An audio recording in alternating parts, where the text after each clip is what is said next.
Bwana Yesu asifiwe. Na wasalimu katika jina la Bwana Yesu Kristo. Karibuni. Nataka tuanze kwanza katika nyimbo. Sikia nyimbo ya Mungu alafu mwingine tutaendelea. Karibuni.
Nifika niendapo, nahitaji msaada wako Baba. Nifika niendapo,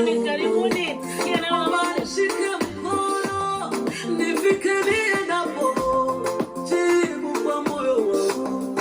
Nikufika bado nina pumzi, tumaini langu lipo. Nitafika hata leo, kesho inakuja. Nitafika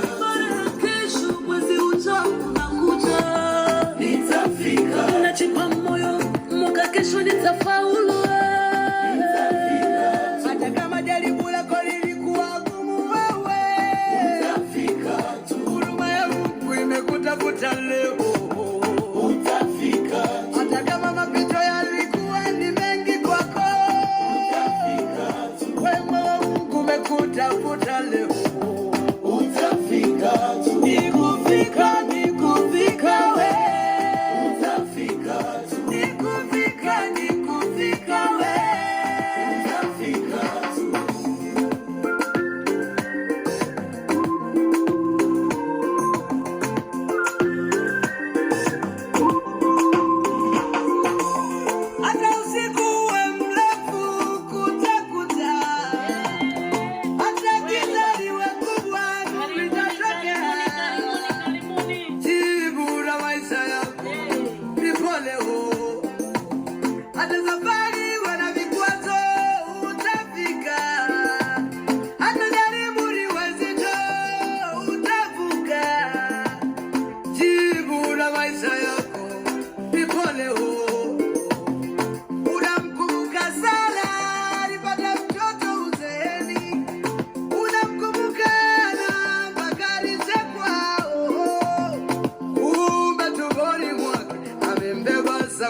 Neema ya Mungu bado iko nawe. Yakini huduma yako imebeba vitu vingi. Hata giza liwe kubwa, nuru nayo ipo. Neema ya Mungu bado iko nawe. Hata maji yawe marefu, basi kuna ukingo wake. Neema ya Mungu bado iko nawe. Huruma ya Mungu bado inakutafuta. Zaidi sana bila mafanikio, haijalishi shida, vikwazo safarini, wewe utafika. Sijali wangapi wananikatisha tamaa, nitafika. Wala sitajali mazingira ninayoyapitia, nitafika. Hata kama jaribu lako lilikuwa gumu, wewe nitafika tu. Huruma ya Mungu imekutafuta leo, utafika.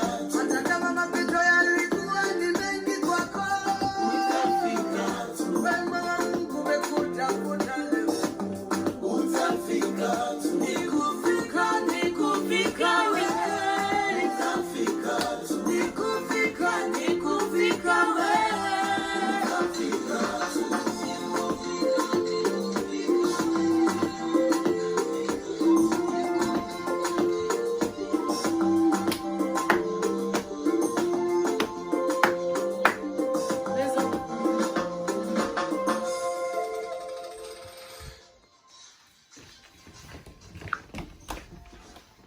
Yesu asifiwe.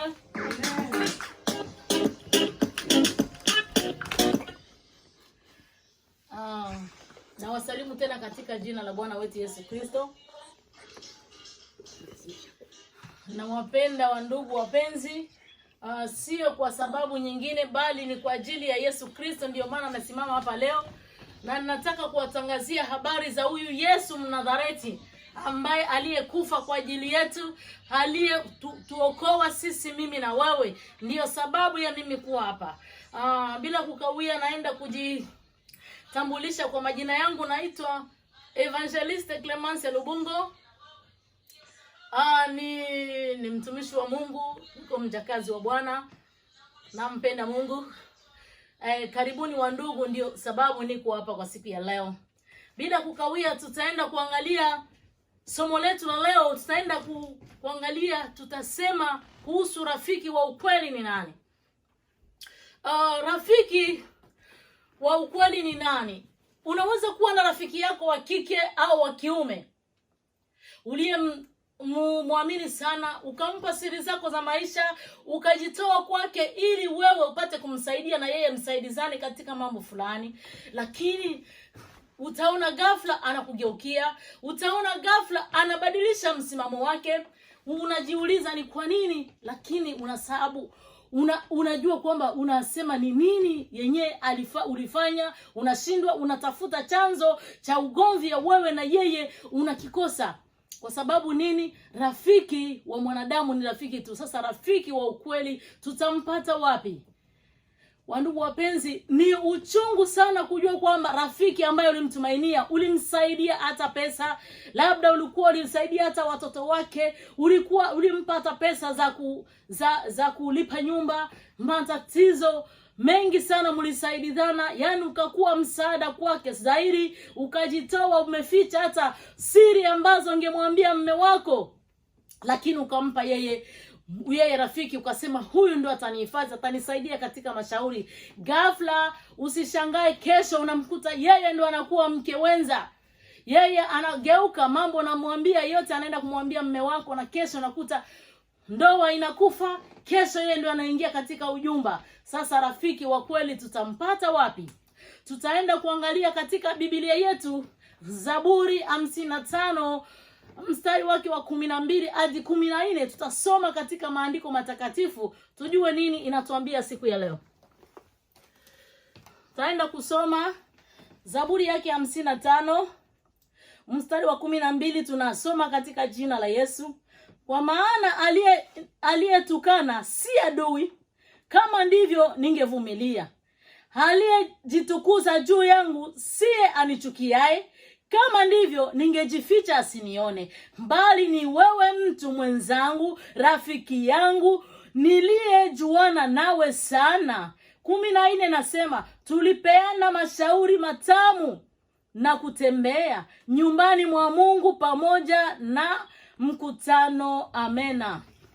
Inatuambia hapa, angelikuwa aliyenichukia, ningekimbia. Angelikuwa ambaye simjui, bani adui, ningetafuta gisi ya kumkwepa. Lakini ni rafiki ambaye tulikaa pamoja, tumeongea maneno matamu, tumepeana mashauri matamu, tumeingia ndani ya nyumbani mwa Mungu, hadi mikutano tumeingia pamoja. Yani ni huzuni sana kusikia kwamba rafiki ambaye mlikuwa naingia naye hata kanisani, mlikuwa naenda naye, mnasaidiana hata mawazo, ni yule anayekusaliti, anakugeuka. Ni uchungu sana. Iko uchungu sana. Ingelikuwa ni adui, ungeweza kumkimbia. Ingelikuwa ni adui, ungeumia sana. Lakini kitu kinaumiza sana ni rafiki. Unapata uchungu, utalia unaposikia rafiki anakusaliti, utalia, utasikia uchungu, utapata maumivu. Sasa rafiki wa ukweli ni nani? Rafiki wa ukweli tutampata wapi? Ukikumbuka wakati wa Daudi, ndio maana Daudi katika mizali yake ya 41, Zaburi ya 41 mstari wa 9 anasema, msiri wangu ambaye nilimtumainia, tumekula chakula naye kimoja. lakini amenigeuzia kisigino. Haleluya. Daudi mwanae wa pekee Absalom aliyemzaa peke yake. Daudi alimzaa Absalom, akamzaa Absalom, akamlea kwenye miguu yake, akamkomalisha, alimpa chakula chake, mtoto wa nyumbani mwake. Lakini alipokomaa Absalom, akaleta shauri ya kutaka kumpindua baba yake kwenye kiti cha ufalme. Akaleta shauri ya kufanya ampindue baba yake, mtu wa nyumbani mwake. Absalom akafanya shauri na akaenda kwa watu wa Israeli. Wana wa Israeli akaenda kuambia, laiti mimi mungenichagua kuwa mfalme, mimi ningefanya mambo mazuri katika Israeli. Singefanya mambo kama vile baba yangu wa Daudi, lakini mungenichagua mimi kuwa mfalme, ni mungepata raha katika nchi ya Israeli. Mwanae wa pekee aliyemzaa, mwanae wa pekee, inamaanisha kwamba adui wa mtu ni wa nyumbani mwake. Adui wa nyumbani wa mtu anatoka karibu na yeye, hatoki mbali. Absalomu akaenda kujipendekeza. Wandugu wapenzi, akaenda kujipendekeza, naambia wana wa Israeli kukusanya watu. Akaanza kufanya kikao chini kwa chini, anafanya marenyo chini kwa chini ya kutaka kumpindua baba yake. Baba yake alilia, baba yake alikimbia porini, baba yake akakimbizwa na mwanae wa pekee ambaye alimzaa peke yake. Bwana Yesu asifiwe. Inamaanisha kwamba rafiki wa adui wa mtu anaanzia nyumbani mwake. Absalom akachukua kundi zote, akawaambia, nyinyi mnichague mimi tu, mtaona gisi nitawafanyia. Mtakuwa na raha katika nchi ya Israeli, hamtasumbuka na kitu. Akapata public kubwa. Absalom akapata public kubwa. Absalom watu wakampenda. Mtu wote anayekuwa na tabia ya kujipendekeza iko vibaya sana. Hayo mambo yako katika makanisa. Unakuta mtu ambaye ni rafiki yako huko anazungumza na wewe, lakini kula anaenda kuwa mapasta au wa viongozi wa kanisa, anaenda kukuchonganisha. Anataka yeye ndio aonekane kuwa mwema zaidi. Anataka aonekane kuwa yeye ndio anapendwa zaidi. Anajifanya kwako wewe ni rafiki, kumbe huku iko anaenda kukula. Huku anaenda kuchonganisha chini kwa chini. Anaenda kukupona na kusemea maneno mabaya. Wandugu wapenzi, watu kama hao hata Mungu hapendezwi na maombi yake. Mungu hapendezwi hata na kazi zake anazozifanya mtu kama ule. Hiyo ni pepo ya kujipendekeza. Kama ni hiyo, inatakiwa uache ndugu mpenzi. Wandugu wapenzi, sio vizuri. Absalomu alienda kujipendekeza kwa watu, eti wakimchagua yeye kuwa mfalme wa Israeli ataleta raha katika nchi ya Israeli. Lakini alifanya mbinu zote mpaka baba yake akamkimbiza. Daudi alikimbia akaingia porini. Daudi alikimbia akalia. Daudi akakosa amani. Daudi akaacha Palais Royal. Daudi akaacha palace akaingia porini. Lakini aliwaza neno moja. Akasema, kwa nini mimi nisinde na kimbia na mtu ambaye asiyejua kuomba, mtu ambaye asiyejua Mungu, mtu ambaye asiyejua kuita Mungu? Huyu sitakimbia na sitapigana naye. Mtu ambaye hajui kuomba Mungu, mtu ambaye hajui hata lolote, mimi sitashindana naye, bali nitaenda kumlilia Bwana. Ndio maana katika kitabu cha Mika 7:6 na 7 inasema, tunaenda kusoma. Tusikie gisi wanasema. Mika sura yake ya 7 mstari wa 6 mpaka 7 anasema, tunasoma katika jina la Yesu. Kwa maana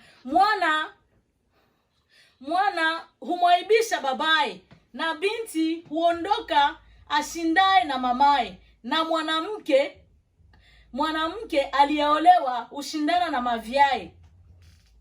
Adui za mtu ni watu wa nyumbani mwake mwenyewe. Amen. Inaonesha hapa, lakini akasema ya 7 mstari wa 7 unasema, lakini mimi nitamtazamia Bwana, nitamngojea Mungu wa wokovu wangu, Mungu wangu atanisikia. Amen. Yeye alisema, Mika anakuambia, lakini mimi nitamngojea Bwana wa wokovu wangu, nitamlilia naye atanisikia. Amena. Hapo tunasema kwa sababu unapokimbilia mwanadamu, ni mwanadamu. Rafiki ambaye aliyemtumainia hana kusaliti. Sasa rafiki wa ukweli ni nani? Absalomu alikosesha baba yake amani, akakimbia porini. Daudi akakimbia porini, akaacha palace, akaacha Palais Royal, akakimbia kwa sababu ya mtoto ambaye alimzaa mwenyewe. Rafiki wa ukweli ni nani? Lakini Mika anasema, lakini mimi nitamngojea Bwana, nitamlilia Bwana wa wokovu wangu, naye atanisikia. Daudi akasema aje? Akasema, mimi sitashindana na mtu kama huyu. Sitashindana na mtu kama huyu ambaye hajui kuomba Mungu. Ndugu mpenzi, mwenye hajui kuomba Mungu asikubabaishe. Mtu anayesema sana, anapeleka maneno huku na huku, usibabaike naye. Wewe kama unajua kumuita Yesu, kama unajua kumuita Mungu, asikubabaishe mwanadamu. Wewe piga magoti, utaona atavuruga mambo yako. Unapoingia kupiga magoti, mambo yote ya maadui yote taharibika, kwa sababu ule rafiki hapendi jinsi unavyoendelea. Huyo rafiki hapendi jinsi unavyokuwa vizuri. Huyo rafiki hapendi jinsi ndoa yako inaendelea, wewe na mume wako ndani ya nyumba. Anataka mfarakane. Unapomtia tumaini, kumbi yeye kule haoni vizuri. Unapomtilia kitumaini, kumbi yeye anaona wivu. Sasa rafiki wa ukweli ni nani? Lakini Mika akasema, lakini mimi nitamkimbilia Bwana, nitamwomba Bwana, na yeye atanisikia. Tukienda kuangalia Yesu, Lazaro alisemaje? Yesu alikuja akakutana Lazaro amefariki. Lazaro kufariki, akaenda akasema, Lazaro iko wapi?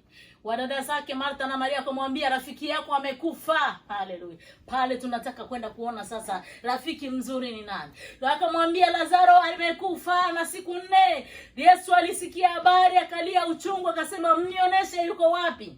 Wakampeleka wakamuonesha. Yesu akalia akasema amekufa. Wakafikia sasa atafufuka, lakini Martha na Maria wakafikiri kwamba atafufuka siku ya ufufuo. Yesu akamwambia, hapana, mimi ndio ufufuo. Bwana Yesu asifiwe.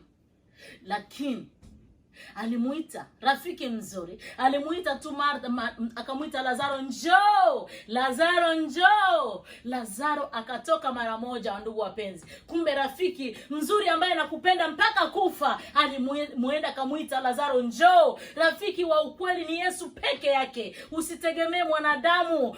Mwanadamu hata kufikisha kwa yale mambo anayotaka. Ukimtegemea mwanadamu, amtumainie mwanadamu alaaniwe. Amtegemee Bwana abarikiwe. Ukikumbuka Yesu alimuita Lazaro, njoo, kwa sababu Yesu ndo rafiki mwema. Yesu mpaka kufa, mpaka Yesu unakufa yuko na wewe, hata kubeba. Lakini hata ndugu zako wapende, warafiki kuwapenda. Unapokufa wanakimbilia tu mali zako hapo hapo, na wanaanza kupora mali zako na kugawana. Watasahau yote, hata watoto wako hawawezi kuwapatia kitu. Lakini rafiki mzuri ni Yesu. Rafiki wa kweli ni Yesu. Ukikumbuka wakati kulikuwa mtu mmoja alikuwa anaitwa Sisera. Huyo Sisera alikuwa amiri jeshi, alikuwa bwana wa vita katika Israeli. Alikuwa anafanya vita, watu wote walikuwa wanamkimbia, walikuwa wanamuona yeye ndo anafaa. Alikuwa gangi katika Israeli. Lakini acha nikwambie, alipoenda katika nchi moja ya Kanani, kulikuwa mfalme mmoja anaitwa Yabini. Ule mfalme yule alikuwa anampenda Sisera sana, kwa sababu ule Sisera alikuwa na magari ya vita, alikuwa na vyombo vya vita, alikuwa na silaha za vita. Akaenda kule akakimbia, vita ikakuja. Kakuja mtu mmoja, mwanamke mmoja anaitwa Nabii ni Debora.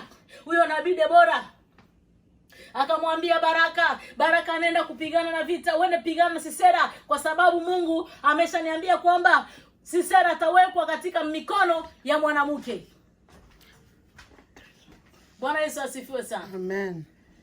Sasa ule mwanamke akamwambia mwanamke Debora, nabii wa Israeli, akamwambia Baraka, twende vitani. Leo Sisera leo, hata leo Mungu atamtia katika mikono mwanamke. Baraka akasemaje? Mimi sitaenda siendi peke yangu. Kama tutaenda na wewe Debora, tutaenda wote. Sasa kwa nini Mungu kama anaposema na wewe unabisha? Usibishe ndugu yangu, songa mbele. Mungu anaposema, Mungu alisema, tii maneno halafu uende. Mungu atakufanyia, anajua njia nini anasema vile. Bwana Yesu asifiwe. Basi wakaenda Baraka na Debora, wakaenda kwenye vita, wakapigana na Sisera. Vita vikawa vikali. Nataka nikwambie rafiki wa kweli ni nani. Vita vilivyokuwa vikali sana, vita vilipokuwa vikali, Sisera kapigwa. Sisera vita vilinuka, kachoka. Sisera alikimbilia milimani, akakimbilia katika nchi ile. Kimbilia kule akasema nimechoka. Sasa Sisera walikuwa wanampenda sana katika ile nchi, kwa sababu walikuwa Waisraeli wamoja, wamejitenga na wenzio, wakajitenga wakawa ngambo ya Kanaani. Akakimbilia kule. Akakimbilia wapi?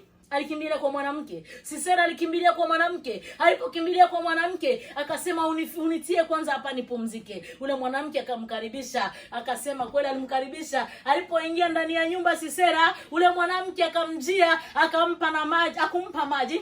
Sisera akamwomba maji ya kunywa. Badala ya kumpa maji, akampa maziwa. Inamaanisha kwamba, ndugu mpenzi, sione mtu mmoja anakupa vitu. Kuna wengine anaweza kuwa anakupa vitu vizuri vizuri, kumbe anataka kuangamiza. Ukiona mtu mwingine anakuchekea, anasema yuko rafiki yako, ujui moyoni mwake anatia nini. Rafiki wa ukweli ni nani? Sisera walipompatia maziwa, akalala usingizi. Sisera alipolala usingizi, ule mwanamke alikuja na msumari akamponda kichwani. Alipomponda kichwani, Sisera akalala usingizi na akafa. Ndugu wapenzi, tusiwe walala usingizi. Usisinzie, ni wakati wa kuamka. Amka ufanye maombi. Marafiki wa leo ni wabaya. Marafiki wa leo hawana wema. Marafiki wa leo ukilala usingizi watakumaliza usiku. Amka, simama usonge mbele, amka ufanye maombi. Sisera akafa kwa ajili ya mwanamke na kupenda usingizi. Rafiki wa kweli ni nani? Yesu ulisikia gisi alimfufua Lazaro, akamuita njoo. Lakini Lazaro alipoamka, Lazaro aliamka na leso. Alikuwa amefungwa leso. Inamaanisha wakati Yesu alimuita Lazaro njoo, hakutoka vile vile, alitoka anafungwa leso. Inamaanisha kama uko mtumishi wa Mungu, hata kama unaitwa, ujue kwamba bado unafungwa. Ile leso ilifungwa, na maanisha bado unafungwa na mambo mengi. Unaweza kuwa unatumikia Mungu, lakini unaona mambo yako hayaendelei. Unaweza kuwa unamtumikia Mungu, unaona mambo yako hayako sawa. Kuna mambo moja yanakublokea maisha. Jua kwamba rafiki mzuri ni Yesu tu. Nenda kwa Yesu, atakufungua toka katika gizani. Yesu ni mwema, Yesu anakupenda, Yesu ndiye atafungua maisha yako. Waende kwa Yesu, njoo anakuita. Alipomwita Lazaro njoo, ni inamaanisha na wewe anakuambia njoo. Ndugu mpendwa, usikate tamaa, usiwe na masito, usimwamini rafiki. Rafiki mzuri ni Yesu. Yeye atakupenda mwanzo mpaka mwisho. Yeye atafungua maisha yako popote pale utakwenda, ingawa shida gani. Yesu anakuita na kuambia yeye ni rafiki mwema, anakukumbatia. Ona, alikubali kuiacha mbingu, akakuja duniani, akaja tufilia kwa sababu yeye ni rafiki mwema. Hakuna rafiki mwingine. Haleluya. Mpende Yesu, njoo utoke katika gizani. Wandugu wapenzi, njooni mtoke katika gizani, muingie kwa Yesu. Ndio kuna nuru na ndio kuna furaha na amani. Yesu ndio rafiki wa kweli, na ukimpenda Yesu, Yesu atafungua maisha yako. Ukimpenda Yesu, yeye ni rafiki, ana mwanzo wala mwisho. Yeye ana urafiki wa dhati, yeye ana urafiki wa agape. Atafungua maisha yako. Ndugu wapenzi, usibabaike kwa ajili ya rafiki. Achana na marafiki. Rafiki mzuri tu ni Yesu, kwake yote yanawezekana. Ndio hayo nilikuwa nawaambia ndugu wapenzi, njoo kwa Yesu, tubuni dhambi, mje kwa Yesu. Mungu atakufungua maisha yako. Usikate tamaa, lakini kama unajua kwamba kwake Yesu ndio kuna kila kitu. Yesu ni uzima wa milele. Yesu anaweza yote kwa yule mtumainiaye. Maana maandiko yanasema mtumainie Bwana ni kama mlima wa Sayuni usiotikisika kamwe. Anakuita njoo, wende utubu, upige tu hatua. Amini Yesu kwa siku ya leo, atafungua maisha yako. Amini bado kwa yale mambo yangali na kusumbua kwa sababu ya yasogelea kwa Yesu. Lakini ukimsogelea Yesu, piga hatua tu, leo ni siku yangu. Naamini naacha yale mambo ya zamani, naacha yale mambo nilikuwa yanafanya, naacha wale marafiki walikuwa wanipeleka pabaya. Muamini Yesu tu, rafiki mwema, atakukumbatia na atajibu mahitaji yako, ingawaje ni matatizo ya kila aina, lakini yeye yuko tayari kwa kuleta solution. Na ndio maana nataka niwaambie ndugu wapenzi, njooni kwa Yesu, tuache mambo ya dunia. Ya dunia atabaki na mambo yake, lakini Yesu atabaki milele na milele. Asante ndugu wapenzi kwa siku ya leo. Nawapenda sana, nawabariki. Mbarikiwe sana na wote. Ndio neno la leo nilikuwa nalo kwa siku ya leo. Mbarikiwe sana ndugu wapenzi. Nawapenda kwa siku ya leo. katika jina la Yesu. Amen. Nataka yote ule mwenye atasikia, a comment, a like, anazoenda kwenye Facebook, atanipata mimi, jina langu ni Clemence Lubungo. Akienda kwa YouTube, aingie kwa Clemence Lubungo. Vile vile aende kwa subscribe, atanipata mimi kwenye YouTube na Facebook, atasikia mahubiri na atabarikiwa na Bwana. Na wewe ndugu, unaposikia, unaponiona, ukinipata, share, ulike, comment na utabarikiwa na Bwana. Na acha kwa siku ya leo katika jina la Yesu naomba. Amen.